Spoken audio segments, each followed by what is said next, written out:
আসসালামু আলাইকুম। মোহাম্মদ আপনাকে যুক্ত করেছে। বলেন আপনি। হ্যালো, হ্যাঁ, বলেন। ভাই ভালো আছেন? ভালো আছি, বলেন। আচ্ছা, ইসলাম নিয়ে আপনারা যেসব কটূক্তিগুলা করেন, ঠিক আছে? কটূক্তি বলতে কি বোঝাচ্ছেন? এই যে আপনার হযরত মুহাম্মদ সাল্লাল্লাহু আলাইহি সাল্লাম যে নারীদের গনিমতের মাল হিসেবে ব্যবহার করত, যৌনদাসী হিসেবে ব্যবহার করত, ঠিক আছে? যে এটা কি আমার এটা কি সত্য নাকি মিথ্যা?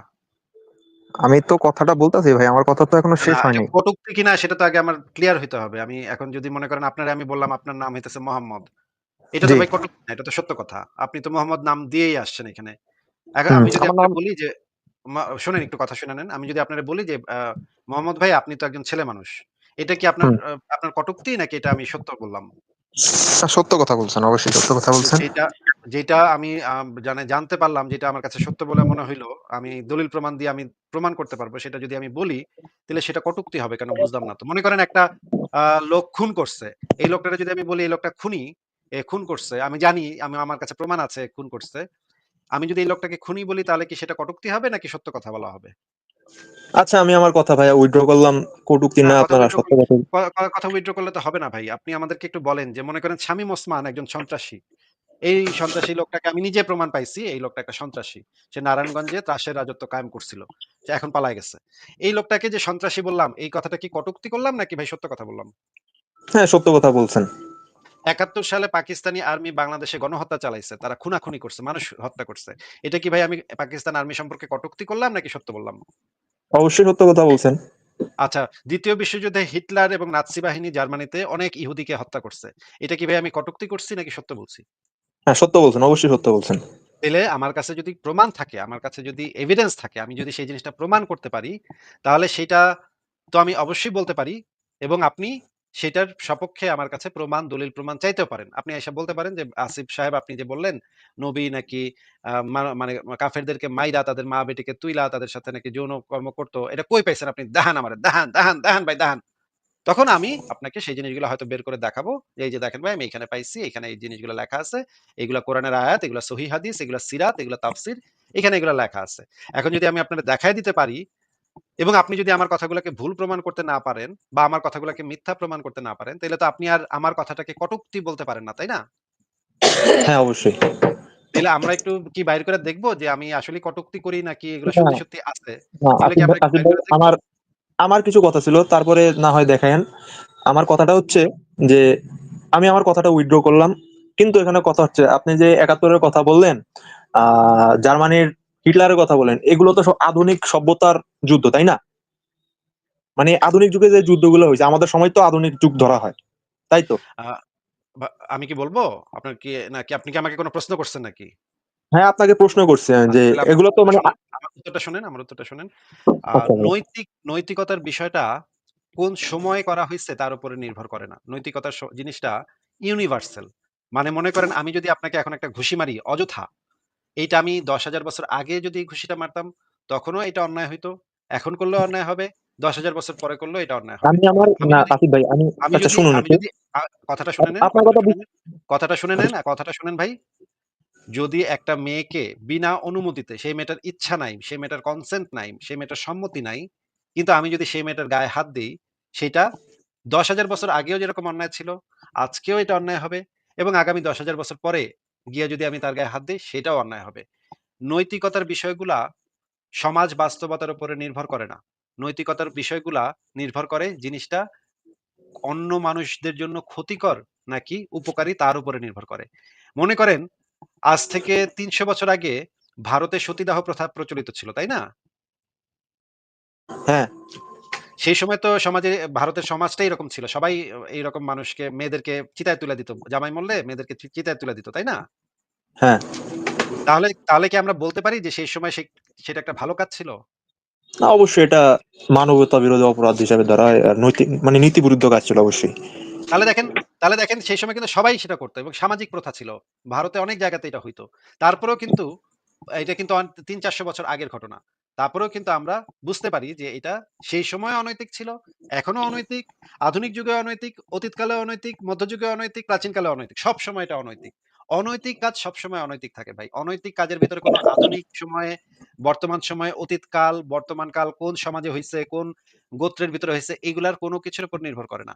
যদি সেই কাজের দ্বারা অন্য মানুষের ক্ষতি হয় এবং হুম। সেটা যদি অন্য মানুষের শারীরিক, মানসিক নানা ধরনের ক্ষতির সম্মুখীন করে, অর্থনৈতিক ক্ষতির সম্মুখীন করে বিনা কারণে, তাহলে সেইটা বিনা কারণ বলতে আমি বোঝাচ্ছি যেই কারণটা আ বাস্তবে যেই জিনিসটার কোনো প্রমাণ নাই। এরকম কোনো কারণে যদি করা হয়, তখন এটা সবসময় সর্বযুগে এটা অনৈতিক থাকবে। এটা আপনি আজকে করলেও অনৈতিক, ১০০ বছর আগে করলেও অনৈতিক, ৫০০ বছর আগে করলেও অনৈতিক হবে, ১০,০০০ বছর আগে করলেও অনৈতিক হবে। নীতি নৈতিকতার সাথে সময় এবং সমাজের কোনো সম্পর্ক নাই ভাই। বলেন এবার। আচ্ছা, বুঝলাম যে হযরত মুহাম্মদ মানে নবী মুহাম্মদ অনৈতিক বিরুদ্ধে কাজ করছে। কিন্তু সেটা ১৪০০ বছর আগে করে গেছে, তাই না? তাই তো? আমি আপনাকে বলে দিচ্ছি যে ১৪০০ বছর আগে হোক, হ্যাঁ, হ্যাঁ, ১৪,০০০ বছর আগে হোক, হ্যাঁ, হ্যাঁ, বলছেন। ঠিক আছে, আমিও একটা আমিও মেয়েকে যদি আপনার কথায় শুনে নেন, কথা প্রশ্ন করছেন, উত্তর শুনেন। ১৪,০০০ হ্যাঁ, বছর বলুন। আগেও যদি একটা গোত্রকে আক্রমণ করে তাদের পুরুষদেরকে মেরে তাদের মেয়েদেরকে যদি তুলে নিয়ে আসা হইতো, সেই মেয়েটার ঠিক একই কষ্ট হইছে, যেটা আমাকে মেরে যদি আপনি আমার বউকে তুলে নিয়ে যান, তার যে কষ্টটা হবে ১৪,০০০ বছর আগের ওই মেয়েটার ঠিক সিমিলার কষ্ট হবে। ওই মেয়েটা ঠিক সেইম কষ্ট পাবে। আপনার মায়ের সাথে ঘটলেও একই কষ্ট পাবে আপনার মা। আপনার বোনের সাথে ঘটলেও একই কষ্ট পাবে আপনার বোন। ১৪,০০০ বছরও আগেও সেই মেয়েটার একটা ভাই ছিল হয়তো, সেই মেয়েটার একটা বাবা ছিল হয়তো, সেই মেয়েটার একটা স্বামী ছিল হয়তো। তাদেরও যে কষ্টটা লাগছে, আমার সাথে আমার পরিবারের সাথে ঘটলে আমার পরিবারও সেই একই কষ্ট পাবে ভাই। এই কষ্ট হ্যাঁ, হ্যাঁ, সময়ের উপর নির্ভর করে না ভাই। হ্যাঁ, আপনাকে হ্যাঁ, ১৪,০০০ অবশ্যই। বছর আগেও না, না, ১৪,০০০ আমি বছর আগেও আমি যদি আপনাকে আসলে হাতুড়ি দিয়ে আমি বাইরাই, আপনার পায়ে যদি আমি হাতুড়ি দিয়ে বাইরাই আপনি যেই ব্যথা পাবেন, আমার পায়ে যদি আপনি এখন এই মুহূর্তে যদি হাতুড়ি দিয়ে বাইরান আমি একই ব্যথা পাবো ভাই। ওই ১৪,০০০ বছর আগে দেইখা ওইটা ভালো হয়ে গেছে আর এখন হইলে এটা খারাপ হয়ে যাবে। এই সময়ের সাথে, সাথে মানুষের ব্যথা তো পরিবর্তন হয়ে যায় না ভাই। আরে নৈতিকতার বিষয়গুলো তো পরিবর্তন হয়ে যায় না ভাই। তাইলে না, আপনি না, ঠিক কিভাবে আছে, বলতেছেন যে বুঝলাম। এই ১৪,০০০ ১৪০০ বছর আগে এই জিনিসটা বারবার আপনি কেন আনতেছেন এটা আমি বুঝতেছি না ভাই। আরে দাদা ভাই, আপনি তো আমার কথাটা শেষ করতে দিলেন না। ১৪০০ বছর আগে তো আপনার কাফেররা ছিল, এ যুগের মতন কাফেররা ছিল। এখন তারা যে কোরআন হাদিস বিকৃত করে ফালাই নাই, ঠিক আছে? এখন নবীর বিরুদ্ধে যে মিথ্যাচার ছড়ানো হয় নাই, তার কি কোনো আছে, গ্যারান্টি আছে বা কোনো প্রমাণাদি আছে? আমাদের কাছে তো প্রমাণাদি নাই।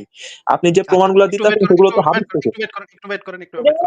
আমরা যেটা জানি যে কোরআন, হাদিস, তাফসির, সিরাত এগুলো সবই লিখছে মুহাম্মদের ধর্মটা যেটা, সেই ধর্মের অন্ধ অনুসারী যারা ছিল, যারা একদম গভীরভাবে ইসলাম ধর্মে বিশ্বাস করত, তারাই এই জিনিসগুলা পরবর্তী সময়ে লিখছে। যেই খুলাফায়ে রাশিদিন ছিল, যেই আ মানে মুহাম্মদ যাদেরকে পছন্দ করত, যে সমস্ত খলিফারা হয়েছিল পরবর্তীতে, তাদের যে উত্তরসূরিরা তারাই এই কোরআন, হাদিস, এই সিরাত, সাহাবীরা, তাবেঈনরা এরাই এই জিনিসগুলা লিখছে, এই জিনিসগুলা বর্ণনা করছে। এখন আচ্ছা, সাধারণত যে ঘটনাটা ঘটে যে একজন বড় নেতার অনুসারীরা যদি বড় নেতা সম্পর্কে লেখে, তাহলে তার সম্পর্কে ভালো, ভালো কথাগুলাই লেখে। খারাপ কথা লেখে না। যেমন শেখ মুজিবুর রহমানের যারা অনুসারী ছিল, তারা শেখ মুজিবুর রহমান সম্পর্কে ভালো, ভালো কথাই লিখছে। আবার একইভাবে মনে করেন পাকিস্তানের ইয়াহিয়া খানের যে অনুসারী, আচ্ছা উনি চলে গেছে দেখেন। পাকিস্তানের ইয়াহিয়া খানের অনুসারী যারা আছে, তারা যদি ইয়াহিয়া খান সম্পর্কে লেখে, তারাও কিন্তু ভালো কথা লিখবে। তারা কিন্তু খারাপ কথা লিখবে না। এমনকি হিটলারের অনুসারীদেরকেও যদি এখন খুঁজে পাওয়া যায়, যদিও এখন খুঁজে পাওয়া মুশকিল। কিন্তু তার অনুসারীদেরকেও যদি পাওয়া যায়, তারা কিন্তু তাদের নেতা সম্পর্কে ভালো কথা লিখবে। তারা কখনো খারাপ কথা লিখবে না। এখন এইটা হচ্ছে খুবই অদ্ভুত ঘটনা হবে যে, সেই ধর্মের অনুসারী, সেই ধর্মের একদম অন্ধবিশ্বাসী যারা তার নবীকে অন্ধভাবে বিশ্বাস করে, তারা তাদের নবী সম্পর্কে বানায়, বানায় খারাপ কথা লিখবে। এটা আসলে খুবই অদ্ভুত ঘটনা হবে। এটা যদি কখনো ঘটেও, এটা হবে শতাব্দীর সবচাইতে বড় অদ্ভুত ঘটনা। এরকম হওয়ার তো কথা না। কারণ আমরা আমাদের হিস্ট্রি থেকে জানি, মানে এই টাইপের মানে বুদ্ধিমান মানে মানুষ আপনি ভাই এত বুদ্ধি ভাই, ভাই এই টাইপের যুক্তি তর্ক করতে হইতেছে। মানে এটা না আসলে আফসোসের ব্যাপার যে এই টাইপের যুক্তি তর্ক আমার করতে হইতেছে। এই টাইপের জিনিস আমার বুঝায় বলতে হইতেছে। এটা না একটা অদ্ভুত ব্যাপার, তাই না? মুমিনদের আমার এই জিনিসটা বুঝায় বলতে হইতেছে যে একজন নেতার মনে করেন দেওয়ানবাগী পীরের যে ভক্ত, যে দেওয়ানবাগী পীরের মাদ মু মা ইসের খাদেম, প্রধান খাদেম যে বেটা, সে যদি দেওয়ানবাগী পীরের সম্পর্কে একটা বই লেখে, একটা জীবনী লেখে, সে তো বানায়, বানায় এরকম ভালো, ভালো কথা লিখব। মানে তার কাছে যেটা মনে হবে ভালো কথা, সেটা সে বানায়, বানায় লিখবে। আমার এটা এত ভালো ছিল, আমার দেওয়ানবাগী পীর এত ভালো ছিল। বিরাট ভালো ছিল, হ্যাঁ? মানে মেয়েদের দুঃখে তার বুকটা ফাইটা যাইত। এজন্য সারাদিন মেয়ে নিয়ে বসে থাকতো। মানে যেরকম নবী করতো আরকি। আমার নবী এত ভালো সারাদিন এত মেয়েদেরকে এত ভালোবাসতো, নারী অধিকারের জন্য এতই সোচ্চার ছিল যে সারাদিন নারী নিয়া বয়ে থাকতো। এরকমের আ মানে বিষয়টা হচ্ছে এরা আইসা গিয়া মানে মোহাম্মদের সম্পর্কে কুৎসা রটনা করবে যারা ইসলামে সম্পূর্ণ বিশ্বাসী। এই যেমন ধরেন এইগুলা যারা লিখছে বা সাহাবীরা বা তার ইয়ারা। যারা লিখছে এরা সম্পূর্ণ ইসলামে বিশ্বাসী। এদের ঈমান আকীদা নিয়ে কোন সন্দেহ নাই। হাদিস যে বর্ণনাকারী তারা দেখতো যে এই হাদিস বর্ণনাকারী খাড়ায় মুতছে না বইসা মুতছে। খাড়ায় মুতলে তাহলে এর হাদিস নিমু না। তাইলে মানে এর হাদিসই বাতিল। দেখেন খাড়ায় মতার কারণে একজনের হাদিস বাতিল। সে তো এমন হইতে পারে যে সে সত্য কথা বলে কিন্তু একটু খাড়ায় মুততে তার ভাল লাগে। এটা তো হইতে পারে। এটা তো হওয়া অসম্ভব কিছু না। এখন মানে হাদিসের ইয়াগুলা কি করছে? খাড়ায় মুতছে এর হাদিস বাতিল। বা ধরেন এর সম্পর্কে অন্য আশপাশের প্রতিবেশীরা বলছে টাকা লোন নিয়ে ফেরত দেয় না। এর হাদিস বাতিল। তার মানে কিভাবে সূক্ষ্মভাবে এই জিনিসগুলা হাদিস বর্ণনাকারীরা যাচাই করছে। যাচাই করার পরে যাদের ঈমান আকীদা সর্বোচ্চ লেভেলের তাদের হাদিসগুলাকে তারা সংকলন করছে। হ্যাঁ? সর্বোচ্চ লেভেলের ঈমান আকীদা। এখন যদি আপনি বলেন যে ভাই অমুকের কথা তো ওরা তো হয়তো বানায় আমার নবী ভালো আছিল কিন্তু খারাপ কথা লেখছে। এরা বানায়া। তাইলে তো আপনার নবী যে ভালো ছিল সেইটার দলিলও তো দেখাইতে হবে আমাদেরকে, তাই না? না, এই টাইপের যুক্তি দিতে গেলেও ভাই লজ্জা লাগে। কারণ এই টাইপের এগুলা সাধারণ মানে ক্লাস 5 এর বাচ্চাও এগুলো বুঝবে ভাই। আপনারা যে প্রশ্ন করেন, যেই যুক্তি দেন, এগুলো ভাই একদম সাধারণ লেভেলের বাচ্চা-কাচ্চারা বোঝে এগুলা। আপনারা এগুলা কেন যে বোঝেন না, এটা তো আমি বুঝি না ভাই। এটা আমার জন্য এটা মাইনা নেওয়া মুশকিল যে আপনাদের মাথায় এগুলো ঢোকে না। হুম। আয়োডিন যুক্ত লবণ। ঠিক আছে, পরের জনকে যুক্ত করি। আচ্ছা। আ আসিফ ভাইয়ের যুক্তি খণ্ডন। আপনাকে যুক্ত করা আছে, বলেন আপনি। আসিফ ভাইয়ের যুক্তি খণ্ডন ভাই, আপনাকে যুক্ত করা হয়েছে। খণ্ডন করেন ভাই। কথা বলেন। ও ভাই, আসিফ ভাইয়ের যুক্তি খণ্ডন ভাই। আপনি তো আসিফ ভাইয়ের যুক্তি খণ্ডন করতে আসছেন। তাহলে বলেন, কথা বলেন। ওমা! এরে কথা বলে না। যুক্তি খণ্ডন করতে এসে এরকম চুপ করে থাকলে হবে? না, আর সময় দিতে পারছি না। আসিফ ভাইয়ের যুক্তি খণ্ডন ভাই, আপনাকে বিদায় করলাম। কারণ আপনি কোন কথা বলছেন না। পরের জনকে যুক্ত করি।